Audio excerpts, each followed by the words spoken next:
नमस्कार बच्चों, संस्कृत ज्ञान चैनल में आप सबका स्वागत है। इतने दिन हम रीड को लेकर के चल रहे थे, इसलिए हम वो पढ़ रहे थे जिससे हमारे क्वेश्चन सही हो जाए।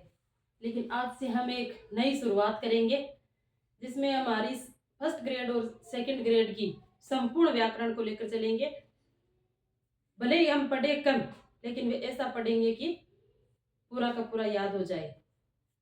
और आज हम हमारे व्याकरण की पृष्ठभूमि की चर्चा करेंगे। एक छोटा सा और बहुत ही ज़्यादा इम्पोर्टेंट वीडियो आपके लिए रहेगा, तो आप सब भी ध्यान लगा के पढ़ना सुनना। और जब तक सेकंड ग्रेड का एग्जाम होगा तब तक हम कोशिश करेंगे कि संपूर्ण व्याकरण को, उन सारे पहलुओं को छूने की कोशिश करेंगे जहाँ से हमारे क्वेश्चन बन सकते हैं। मैंने भी ये एग्जाम क्लियर किया है, तो मैं आपको बता सकती हूँ कि कहाँ कहाँ से कैसे कैसे क्वेश्चन बनते हैं। तो आप चलिए हम शुरू करते हैं। आज हमारी पहली क्लास रहेगी व्याकरण की पृष्ठभूमि, कि व्याकरण की शुरुआत संस्कृत में कहाँ से हुई, कब से हुई, कैसे हुई। तो क्या लेकर चलते हैं हमें, व्याकरण की पृष्ठभूमि।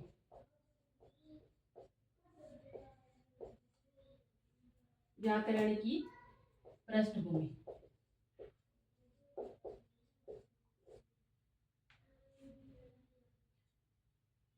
संसार की जो सबसे श्रेष्ठ और सबसे जो प्राचीन भाषा है वो कौन सी भाषा है? संसार की सर्वश्रेष्ठ और सबसे प्राचीन भाषा,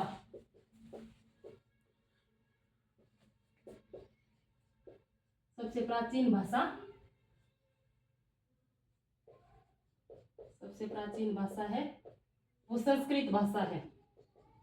संस्कृत भाषा है।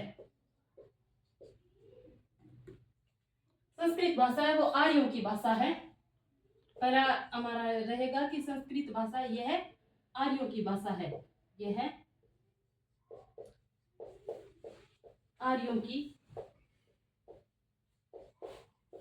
भाषा है। इसे देववाणी या देव भाषा भी कहा जाता है। इसे देववाणी या फिर देव भाषा भी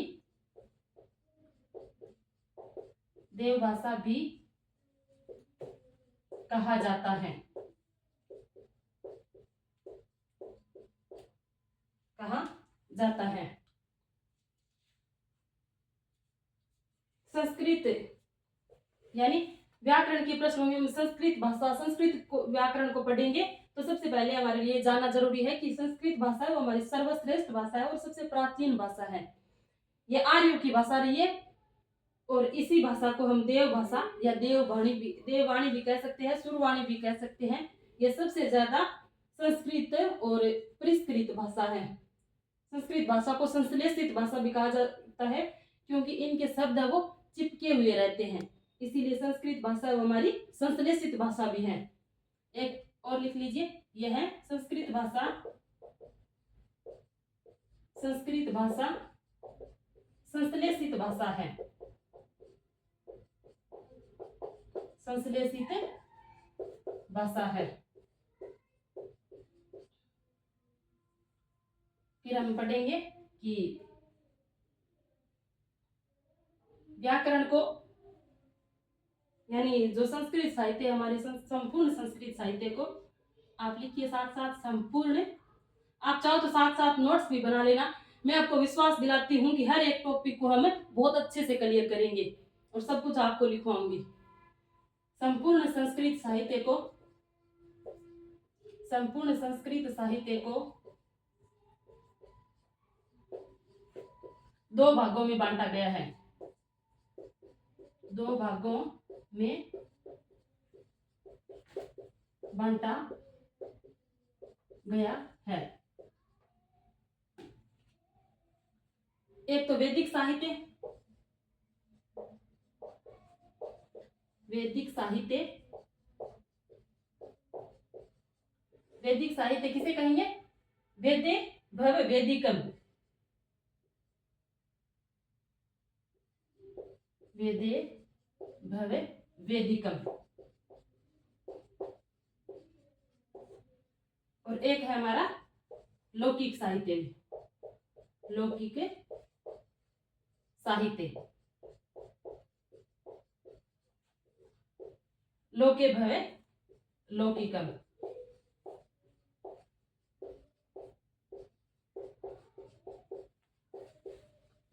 लोके भवे लौकिकम।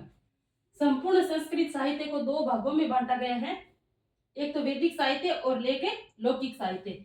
वैदिक साहित्य हम उसे कहेंगे जिसमें वेदों का सबसे पहले वैदिक यानी वेदों में लिखा गया पूरा संपूर्ण व्याकरण लिखा गया था, तो उसे हम वेदों में जो प्रयोग लिए जाते हैं वो सारे शब्द वैदिक साहित्य में जिन शब्दों का व्याकरण सम्मत दृष्टि से प्रयोग होता है वो हमारा वैदिक साहित्य है।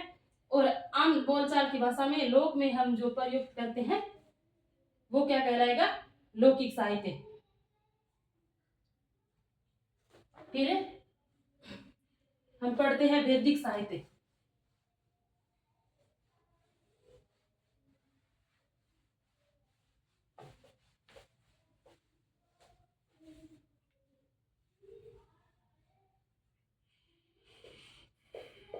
वेद हमारे संस्कृत साहित्य में कितने वेद हैं?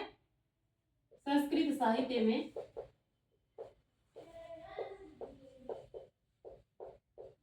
संस्कृत साहित्य में 4 वेद हैं। कितने वेद हैं? 4 वेद है। सबसे प्राचीन वेद कौन सा है? वो हो जाएगा हमारा ऋग्वेद। और फिर रहेगा सामवेद। 3 नंबर पर हमारा रहेगा अथर्ववेद। 3 यजुर्वेद।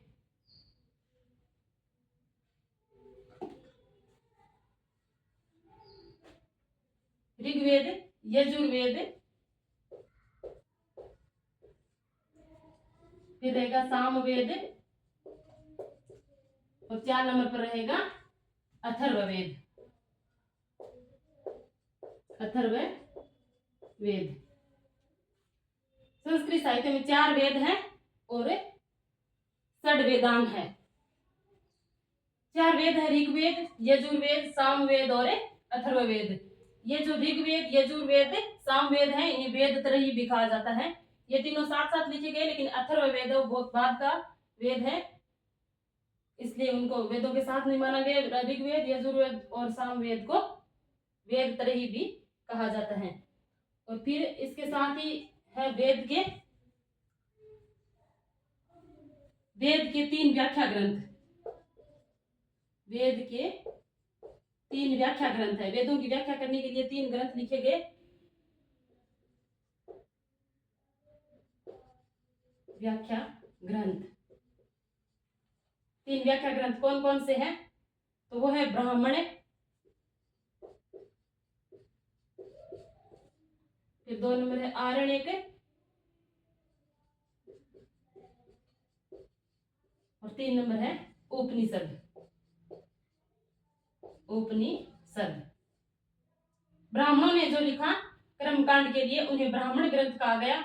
और आरण्य में बैठकर तपस्या करते हुए जब ऋषि मुनि ने लिखा तो उन्हें आरण्य ग्रंथ कहा गया। और उपनिषद का अर्थ है कि गुरु के पास बैठ करके शिक्षा ग्रहण करना, उस टाइम जो लिखा गया उन्हें उपनिषद कहा गया। और ये वेदों के ही व्याख्या ग्रंथ है। वेदों को समझने के लिए ऋषि मुनियों ने जब इन वैदिक ग्रंथों की व्याख्या की तब ये 3 ग्रंथ आए, ब्राह्मण, आरण्यक और उपनिषद। इनके अलावा हमारे कितने हैं वेदांग? हमारे 6 वेदांग है। कितने वेदांग है? 6 वेदांग। 6 वेदांग। ये 6 वेदांग कौन कौन से हैं? तो इन्हें हम देखते हैं कि शिक्षा, कल्प, व्याकरण, शिक्षा, कल्प, व्याकरण, निरुक्त, कल्प, ज्योतिष। शिक्षा, कल्प, व्याकरण, निरुक्त, छंद, निरुक्त, छंद और ज्योतिष। ये षड वेदांग है। इनको एक छोटे से सूत्र के द्वारा आप एक ट्रिक के द्वारा याद रख सकते हैं। जैसे सिक्वा, इसको याद रखो, सिक्वा नीच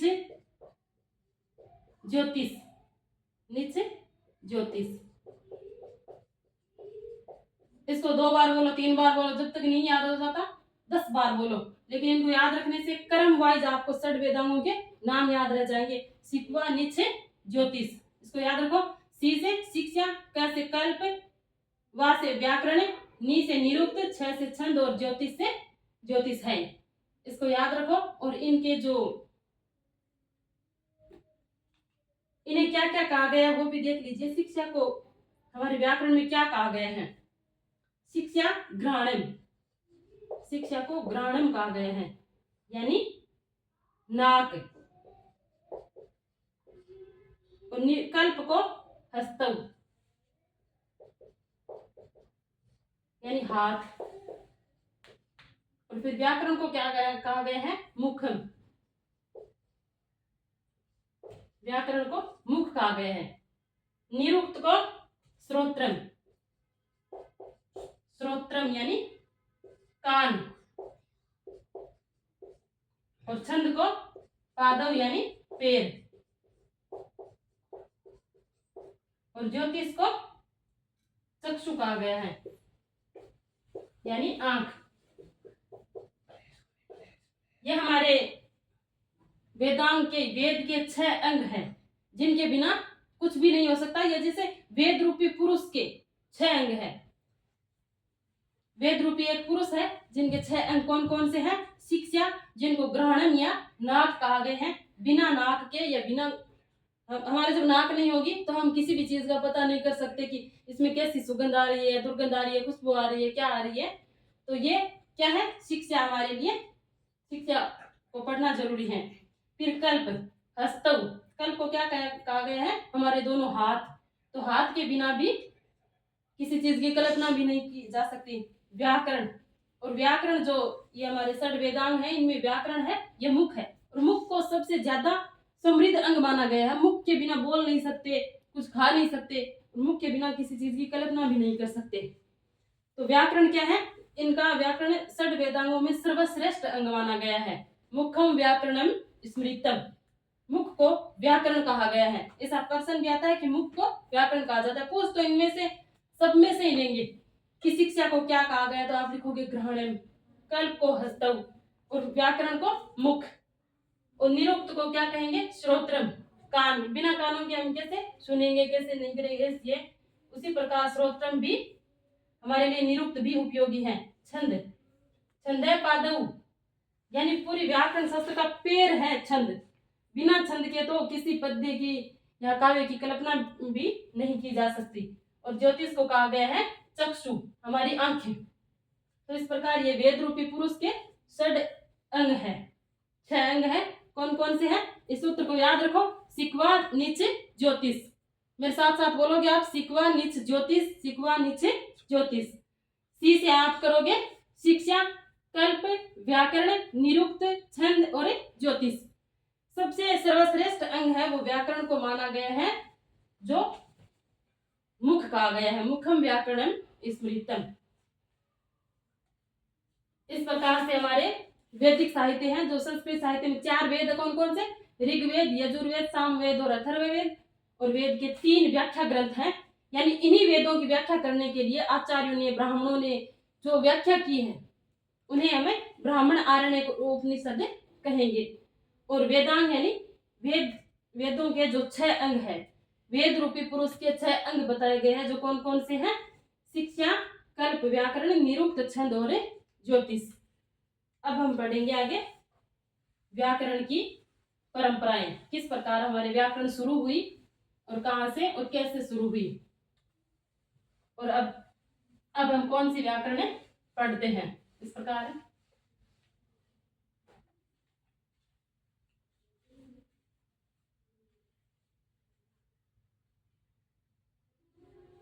अब देखो संस्कृत व्याकरण की उत्पत्ति। संस्कृत व्याकरण की उत्पत्ति।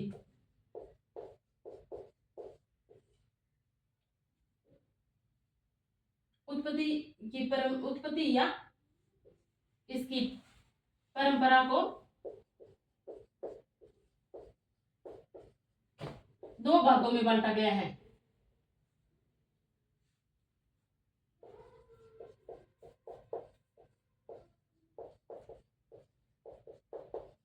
बांटा गया है। संस्कृत व्याकरण की परंपरा या उसकी उत्पत्ति को दो भागों में बांटा गया है। एक है हमारी बृहस्पति परंपरा और एक है हमारी माहेश्वरी परंपरा।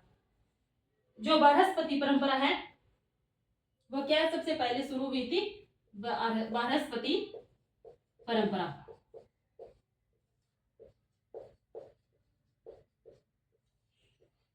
इसके क्या क्या अपर नाम है वो भी देख लीजिए।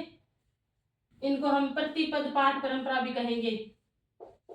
प्रतिपद पाठ परंपरा, दीर्घकालिक परंपरा, दीर्घकालिक परंपरा,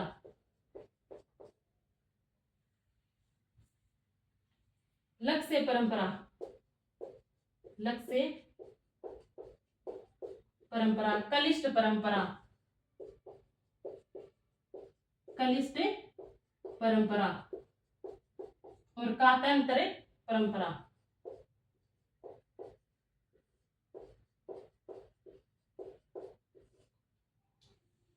बृहस्पति परंपरा है, इसको प्रतिपद पाठ परंपरा, दीर्घकालिक परंपरा, लक्ष्य परंपरा, इसको हम लक्ष्य कहेंगे और माहेश्वरी परंपरा को लक्षण परंपरा कहेंगे। लक्ष्य का मतलब होता है शब्द और इनको कठिन या कलिष्ठ या कातांतर परंपरा भी कहते हैं। अब देखते हैं कि बृहस्पति परंपरा की शुरुआत कहां से हुई। तो यह बृहस्पति से हुई। सबसे पहले भगवान बृहस्पति हैं, वो व्याकरण शास्त्र के प्रथम प्रवक्ता थे। प्रथम प्रवक्ता थे बृहस्पति। तो बृहस्पति ने यह ज्ञान पहले मुख से ही सबको दिया जाता था। तो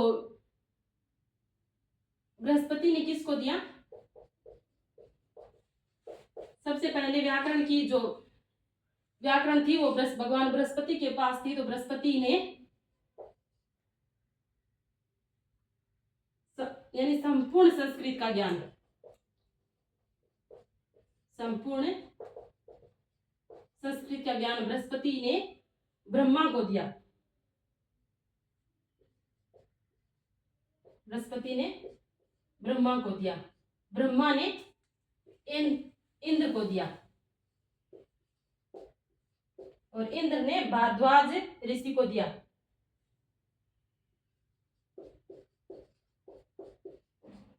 और भारद्वाज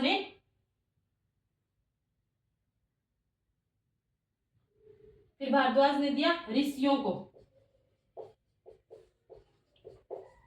और ऋषियों ने ब्राह्मणों को।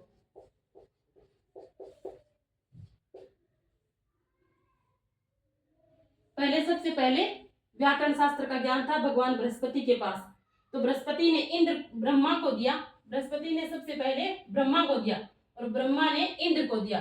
और इंद्र ने सर्वप्रथम इन शब्दों को, जब ब्रह्मा ने इंद्र को ज्ञान दिया, उनको व्याकरण में सजाने का प्रयास किया। इसलिए सबसे पहले जो व्याकरण लिखी गई इंद्र व्याकरण, इंद्र व्याकरण। इसलिए बृहस्पति परंपरा में यानी प्रथम प्रवक्ता किसे कहा गया है, प्रथम प्रवक्ता यानी प्रथम कहने वाला कौन है, तो वो तो है बृहस्पति, वो रहेंगे बृहस्पति। और तब प्रथम व्याकरण पूछे यानी प्रथम व्याकरण यानी सबसे पहले व्याकरण लिखने का जो कार्य किया वो किया इंद्र ने। तो इसे कहेंगे हमें इंद्र। प्रथम व्याकरण कौन है, तो इंद्र। आपको केवल ये याद रखना कि ब्रह्मा ने इंद्र को दिया, बृहस्पति ने ब्रह्मा को, ब्रह्मा ने इंद्र को, इंद्र ने भारद्वाज ऋषि को, भारद्वाज ने ऋषियों को दिया और ऋषियों ने फिर ब्राह्मणों को पढ़ाया। इस प्रकार ये परंपरा बहुत समय तक, लंबे समय तक चली रही। इसलिए इनको दीर्घकालिक परंपरा कहा जाता है। और यहाँ से ज्ञान जाने में बहुत ज्यादा समय लगा, तो इसलिए इनको कलिष्ठ या कातंत्र परंपरा कहा गया। और इंद्र ने इनके व्याकरण को शब्दों में पिरोने का कार्य किया, सबसे पहले लिखने का कार्य किया, तो इसलिए इनको इंद्र व्याकरण कहा गया है। और बृहस्पति परंपरा के जो प्रथम व्याकरण है वो थे इंद्र, और प्रथम प्रवक्ता पूछे तो बृहस्पति। ठीक है, फिर हम देखते हैं माहेश्वरी परंपरा। माहेश्वरी परंपरा में इतने नहीं है, भगवान महेश्वर ने जब वो नटराज अवस्था में नृत्य किया था उस समय जो 14 माहेश्वर सूत्र निकले थे डमरू से, जो 14 ध्वनियां निकली थी, उन्हीं ध्वनियों से माहेश्वर सूत्रों की रचना हुई, और उन्हीं माहेश्वर सूत्रों से प्रत्याहार बना के फिर लगभग कितने ही सूत्र बना के हमारे पाणिनि महर्षि आचार्य ने, पाणिनि ने व्याकरण की रचना की। और वही व्याकरण है वो वैज्ञानिक रूप से वैज्ञानिक सम्मत है, और वही व्याकरण हमारे वर्तमान में भी चल रही है। इसलिए हम आगे पढ़ते हैं माहेश्वरी परंपरा। माहेश्वरी परंपरा, इसमें सबसे पहले इसको क्या क्या कहा गया है, पहले तो इसके नाम देख लो। सूत्र परंपरा, क्योंकि उन्हीं 14 माहेश्वर जो सूत्र निकले थे, तो इन्हें हम सबसे पहले कहेंगे सूत्र परंपरा। और ये दीर्घकालिक परंपरा नहीं है, इसलिए हम इन्हें कहेंगे लघुकालिक परंपरा। लघुकालिक परंपरा, और ये कठिन भी नहीं है, तो इसे हम क्या कहेंगे,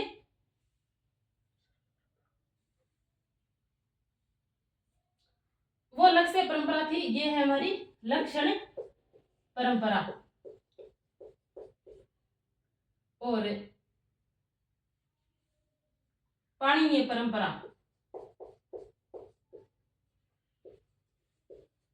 पाणिनीय परंपरा कह दो, और लोकप्रिय परंपरा कह दो, लोकप्रिय परंपरा।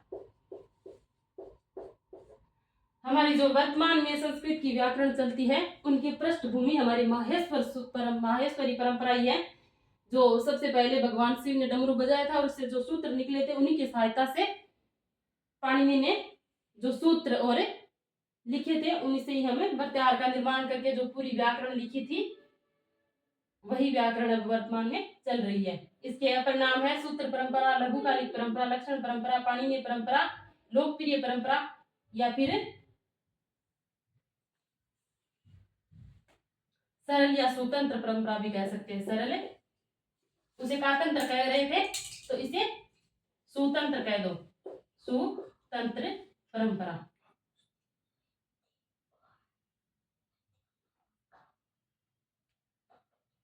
फिर माहेश्वरी सूत्र, जो हमारी माहेश्वरी परंपरा है, इसको भी 2 भागों में बांटा गया है। कौन कौन से हैं? माहेश्वरी परंपरा को 2 भागों में बांटा गया है।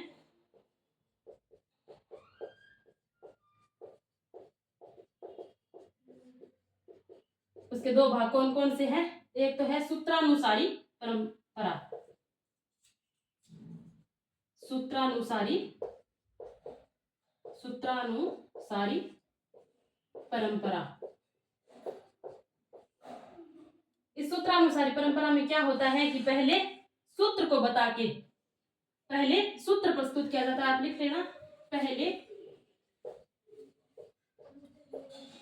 सूत्र का प्रयोग करके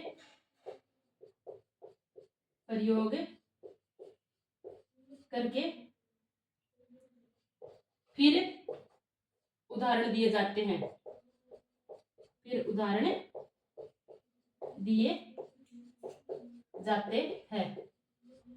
सूत्र जैसे हमारे संधि का एक उदाहरण ले लो, इको यणची। पहले बच्चों को सूत्र पढ़ाएंगे, इको यणची यानी इक का यण बनाया जाता है, और फिर इससे बनने वाले जो उदाहरण है वो समझाए जाएंगे। जैसे मधुवरी है,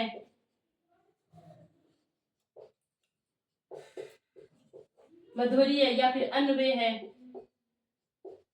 ये जो उदाहरण है उनमें बताए जाएंगे कि किस प्रकार से सूत्र के द्वारा ये उदाहरण प्रकट होते हैं। सूत्रानुसारी परंपरा यानी सूत्र पहले बताए जाएंगे और फिर उदाहरण बताए जाएंगे। और जो प्रक्रिया अनुसारी परंपरा है, दूसरा है माहेश्वरी परंपरा का दूसरा जो भेद है वो है प्रक्रिया अनुसारी परंपरा। प्रक्रिया अनुसारी परंपरा। इसमें पहले उदाहरण, इसमें पहले उदाहरण बता करके फिर सूत्र बताए जाते हैं, सूत्र बताए जाते हैं। जैसे एक उदाहरण ले लिया हमने, विद्या प्लस आल्य विद्यालय है।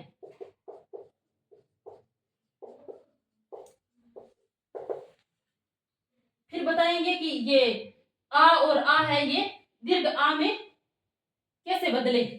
तो इसको बताने के लिए फिर सूत्र का प्रयोग करेंगे।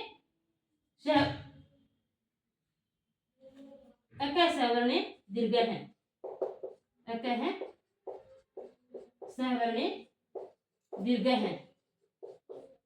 यानी जो अक प्रत्याहार के समानार्थी शब्द है, जैसे अक के कौन कौन से शब्द हैं, कौन कौन से वर्ण है, जो ए ई उ री लृ क, ये है जो इनके सामने यही समान वर्ण रहे तो इनका दीर्घ हो जाता है। इस प्रकार पहले उदाहरण प्रस्तुत करके फिर अगर सूत्रों को समझाया जाता है तो वो हमारी प्रक्रिया रहेगी। वो हमारी कौन सा भेद रहेगा, माहेश्वरी परंपरा के प्रक्रिया अनुसारी परंपरा। और जब हम पहले सूत्र का प्रयोग करते हैं और फिर उदाहरण दिए जाते हैं तो वो हमारी परंपरा रहेगी सूत्रानुसारी परंपरा। इसका सर्वश्रेष्ठ उदाहरण भी दिया गया। कई बार पूछ लिया जाता है कि सूत्रानुसारी परंपरा का सर्वश्रेष्ठ उदाहरण कौन सा है। तो एक आदित्य वामन ने एक किताब लिखी थी, जिसमें पहले सूत्र का प्रयोग करके फिर बच्चों को उदाहरण दिए जाते हैं। आदित्य वामन की एक किताब है,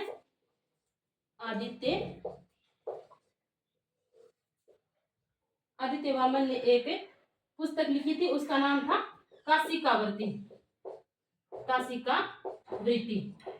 ये हमारी सूत्रानुसारी परंपरा का सर्वश्रेष्ठ उदाहरण है। और यहाँ पर भी एक लिखी थी रामचंद्राचार्य ने,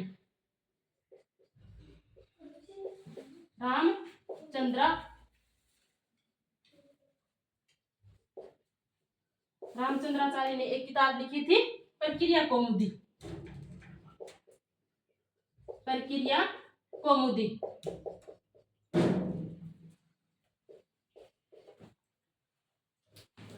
तो आप याद रखना कि माहेश्वरी परंपरा से क्या कहा गया है, सूत्र परंपरा, लघुकालिक परंपरा, लक्षण परंपरा, पाणिनीय परंपरा और लोकप्रिय परंपरा, सरल और स्वतंत्र परंपरा। माहेश्वरी परंपरा को ही दो भागों में बांटा गया है। एक तो सूत्रानुसारी परंपरा, जिसमें पहले सूत्र का प्रयोग करके फिर उदाहरण समझाए जाते हैं। जैसे कि इको यणचि सूत्र दे दिया और इससे बाद में बनेंगे जो उदाहरण, यानी मध्वरी, अन्वय, इस प्रकार से जो यण संधि के उदाहरण बनेंगे वो देंगे। और सूत्रानुसारी परंपरा पर सूत्र आधारित आदित्य वामन ने एक पुस्तिका लिखी है, काशिकावृत्ति। ये सर्वश्रेष्ठ उनका उदाहरण है। फिर हमारी प्रक्रिया अनुसारी परंपरा, इसमें पहले उदाहरण बता करके फिर सूत्र बताए जाते हैं। जैसे विद्या प्लस आल है विद्यालय, ये कैसे बना, तो इसको बाद में सूत्र के द्वारा प्रस्तुत किया जाता है कि अकश वर्ण दीर्घ, यानी जो अक वर्ण है उन्हीं के समान अगर प्लस के बाद वर्ण रहे तो उन्हें दीर्घ कर दिए जाते हैं। फिर इसकी एक सर्वश्रेष्ठ उदाहरण है कि रामचंद्र आचार्य ने एक प्रसिद्ध पुस्तिका लिखी है प्रक्रिया कौमुदी।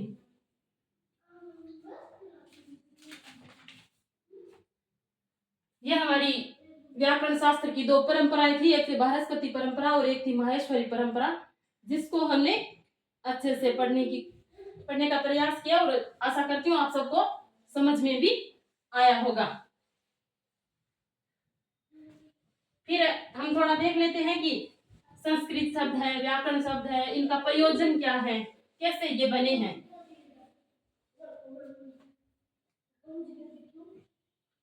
हम क्या पढ़ेंगे, संस्कृत व्याकरण।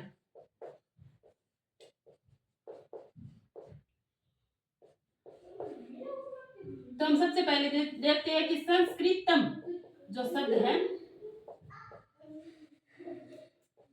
वो किन शब्दों के मिलने से निष्पन्न होता है। तो सबसे पहले इसमें लगती है सम उपसर्ग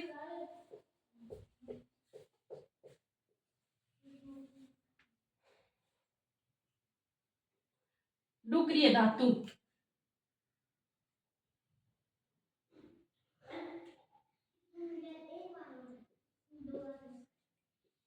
डुक्रिय धातु जो कर्ण अर्थ में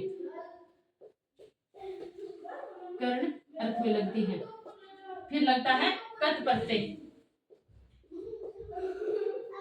कत प्रत्यय लगने पर क्या बनता है, संस्कृतम शब्द बनता है और ये नपुंसकलिंग में बनता है। संस्कृतम शब्द है वो नपुंसकलिंग में बनता है,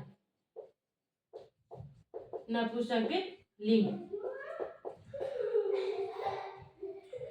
संस्कृतम जो शब्द है वो सम उपसर्ग पूर्वक डुक्रिय धातु और कट प्रत्यय से मिलकर बना है, और ये संस्कृतम जो शब्द है हमारा वो नपुंसकलिंग में प्रयुक्त हुआ है।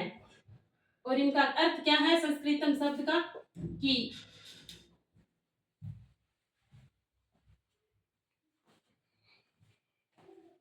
संस्कृतम शब्द का अर्थ है शुद्ध, परिष्कृत,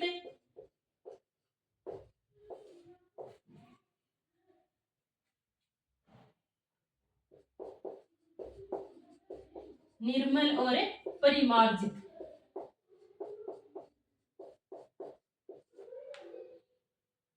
परिमार्जित आप संस्कारित भी बोल सकते हैं, संस्कारित।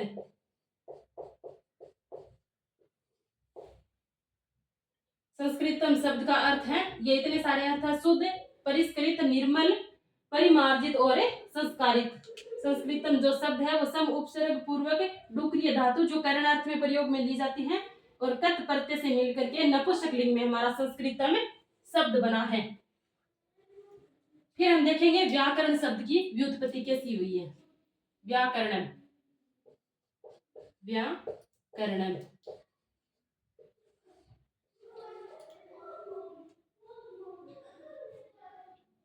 इसमें दो उपसर्ग लगे हैं, वी, आंग, उपसर्ग पूर्वक डुक्रिय धातु, डुक्रिय धातु plus lewd Pratyaya, lewd Pratyaya. We और आंग दो उपसर्ग लगे हैं, डुक्रिय धातु और ल्यूट प्रत्यय। ल्यूट प्रत्यय से बने हुए जो शब्द है, ल्यूट यानी यू शेष रहता है और यू का यू और नाकव सूत्र से अन आदेश हो जाता है, फिर हमारा व्याकरणम शब्द निष्पन्न होता है। इनको मिला करके ये बना व्याकरणम। और व्याकरण शब्द है वो भी नपुंसकलिंग का शब्द है, नपुंसकलिंग। संस्कृतम और व्याकरणम दोनों ही शब्द है वो नपुंसकलिंग के शब्द है। संस्कृतम में कत प्रत्यय लगा है और व्याकरणम में ल्यूट प्रत्यय लगा है। फिर व्याकरण का अर्थ क्या है,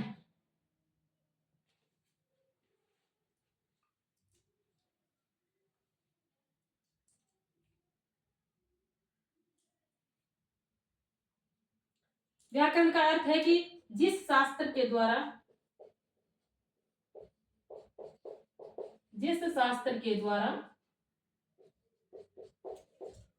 शुद्ध शब्दों की व्युत्पत्ति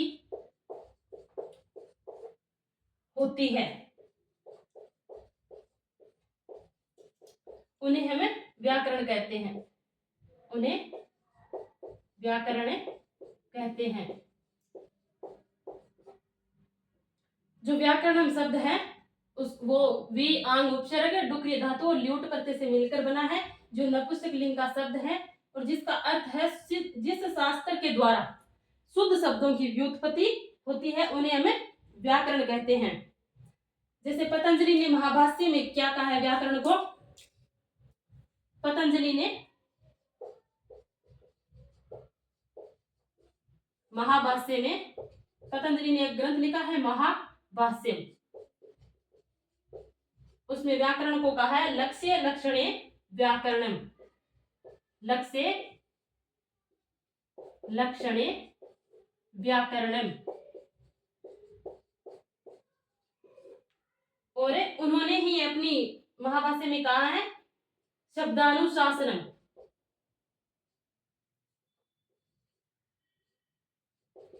शब्दानुशासनम। लक्ष्य लक्षणे व्याकरणम, या लक्ष्य का अर्थ है उदाहरण या शब्द और लक्षण का अर्थ है सूत्र। वो सब जब एक प्रकार से हमारे व्याकरण में आए तो उन्हें व्याकरण कहेंगे। और पाणिनि ने कहा, पतंजलि ने कहा है कि शब्दानुशासनम, शब्दों का अनुशासन हो, शब्द इस प्रकार से इस ढंग से आए कि पढ़ने वाले वक्ता को आसानी हो सके, तो उन्हें शब्दानुशासनम कहा है। ये दोनों क्वेश्चन बहुत बार पूछ लिए गए हैं कि लक्ष्य लक्षणे व्याकरणम किसने कहा, तो वो हमारे एक आचार्य हुए पतंजलि, जिन्होंने महाभाष्य लिखा और उसी में कहा लक्ष्य लक्षणे व्याकरणम और शब्दानुशासन का है। और पतंजलि ने ही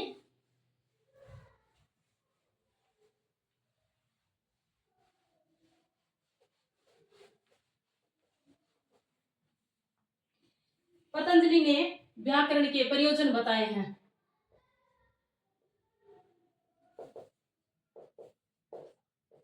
पतंजलि ने व्याकरण के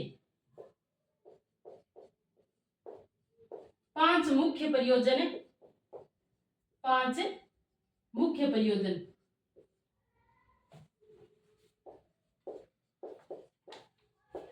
और 13 गौण प्रयोजन बताए हैं। 13 गौण प्रयोजन बताए हैं। पतंजलि ने व्याकरण के 5 मुख्य प्रयोजन बताए। बहुत बार पूछ लिया गया कि पतंजलि ने व्याकरण के 5 यानी कितने मुख्य प्रयोजन बताए, कितने गौण प्रयोजन बताए हैं, तो आप याद रखोगे 5 मुख्य प्रयोजन बताए हैं और 13 गौण प्रयोजन बताए हैं। 5 मुख्य प्रयोजन कौन कौन से हैं, तो वो है कि वार्तिक में लिखा हुआ है, जो वरुचि ने अपना प्रथम वार्तिक लिखा है, उसमें 5 मुख्य प्रयोजन से ही शुरू किया है। तो वो है रक्षो, हागम, लघ्व, संदेहा।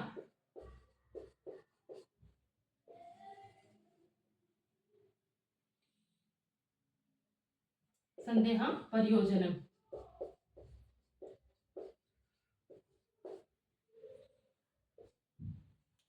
ये जो कात्यायन की वार्तिक है, कात्यायन ने जो वार्तिक लिखी है उसका प्रथम वार्तिक है ये रक्षो, हागम, लघ्व, संदेहा। इसको हमें तोड़ करके देखेंगे। रक्ष्या उ है, पहला है रक्ष्या, इसको आप ऐसे याद रखोगे रक्ष्या। दूसरा है उ है लघु,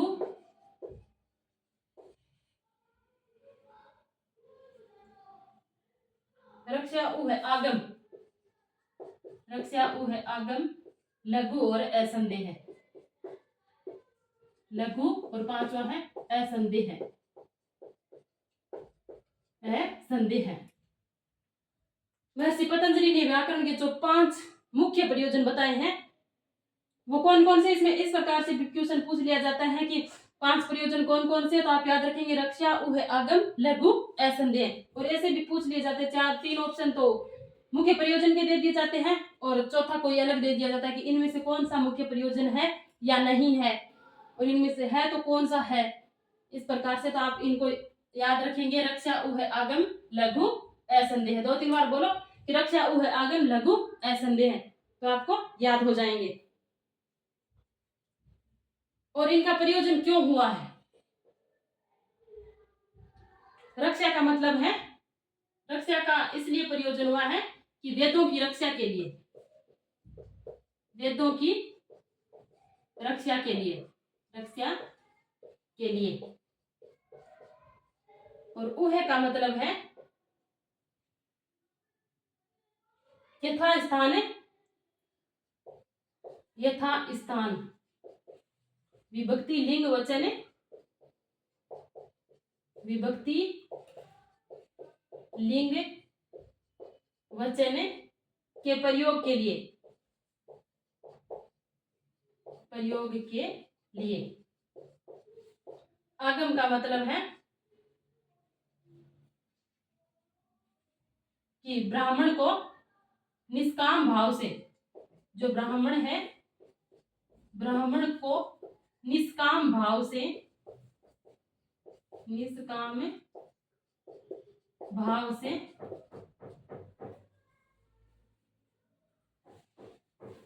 षड वेदांग षड अंग, जो वेदों के वेदांग है, वेदांग देख लो, वेदांग या फिर वेद को पढ़ना चाहिए,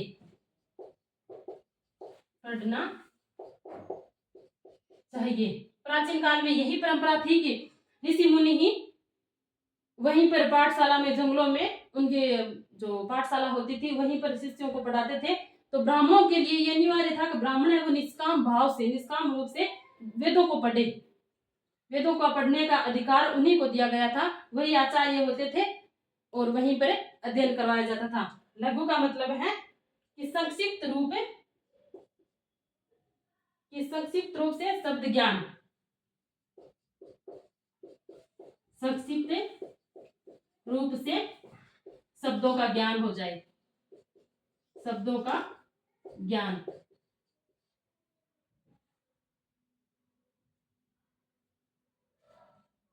और असंदेह का मतलब है कि शब्द और रूप, शब्द और अर्थ को, शब्द और अर्थ को असंदिग्ध रूप से, असंदिग्ध रूप से जानने के लिए,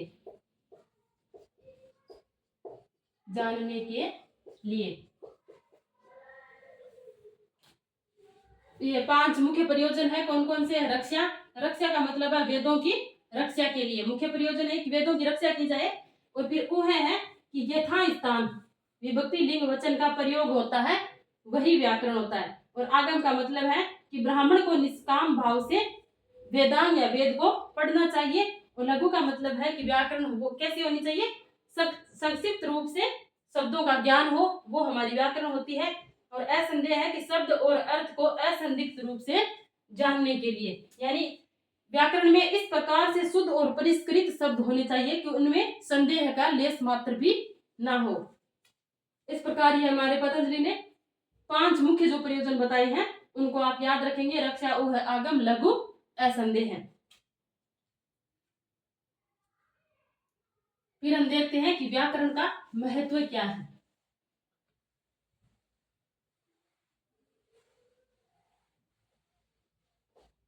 व्याकरण का महत्व है,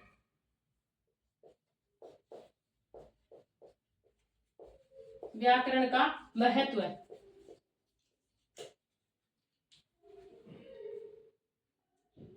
कि शब्दों के शुद्ध स्वरूप को, व्याकरण का यही महत्व है कि व्याकरण की भाषा कैसी होनी चाहिए? शुद्ध, शब्दों का शुद्ध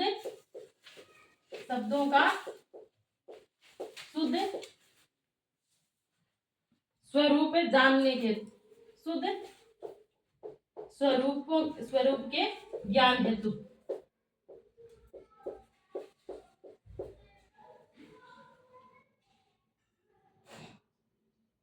और पाणिनि का जो शिक्षा ग्रंथ है उसमें व्याकरण को क्या कहा गया है? पाणिनि के शिक्षा ग्रंथ, पाणिनि का शिक्षा ग्रंथ कौन सा है? अष्टाध्यायी।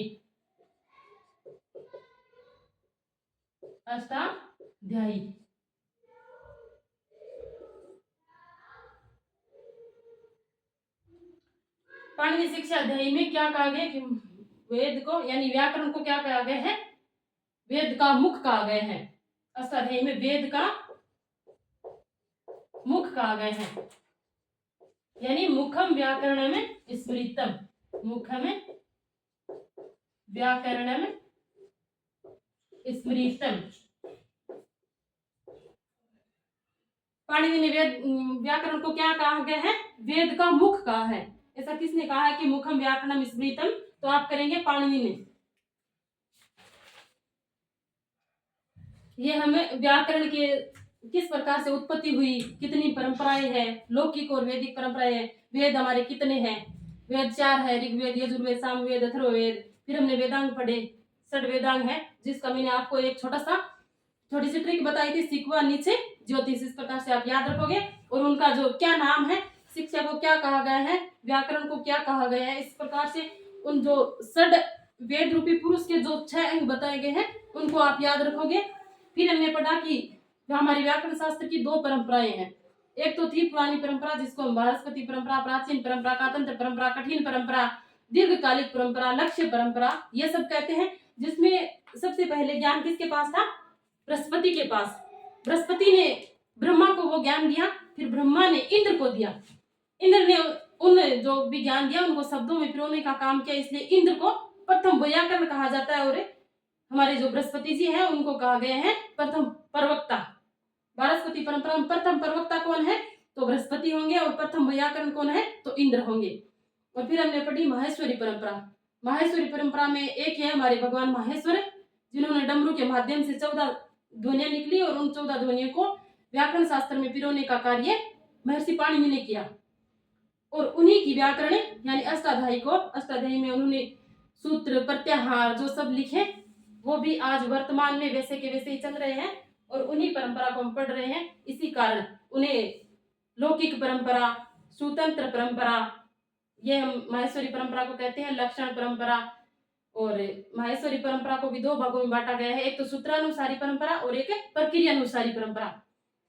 उस प्रकार से हमने पढ़ा। और फिर हमने देखा कि व्याकरण का क्या महत्व है। और महर्षि पतंजलि ने व्याकरण को लक्ष्य, लक्षणे, व्याकरणम और शब्दानुशासन कहा है।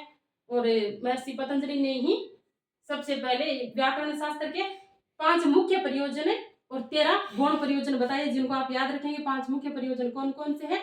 वो थे रक्षा, ऊह, आगम, लघु, असंदेह। और 13 गौण प्रयोजन बताए। और फिर महर्षि पाणिनि ने व्याकरण को क्या कहा है? जो वेद रूपी पुरुष का मुख है व्याकरण है, तो व्याकरण को सबसे पहला और सर्वश्रेष्ठ अंग माना है महर्षि पाणिनि ने। और मुखम व्याकरणम स्मृतम। उसी प्रकार हम कल से हमारा टॉपिक रहेगा त्रिमुनियों के बारे में। त्रिमुनि जो व्याकरण शास्त्र में हुए हैं, पाणिनि, पतंजलि और कात्यायन, उनके बारे में कल हम विस्तार से पढ़ेंगे। उनका कहाँ जन्म हुआ, उनके माता पिता का नाम, उनके द्वारा लिखे गए ग्रंथ, उनके उपनाम, आजकल सब कुछ परीक्षा में पूछ लिया जाता है, तो हम भी पूरी कोशिश करेंगे सब कुछ पढ़ें। और सबको बहुत बहुत धन्यवाद हमारे साथ जुड़ने के लिए। और कल हम एक नए वीडियो के साथ मिलेंगे, तब तक के लिए आप सबको बहुत बहुत धन्यवाद।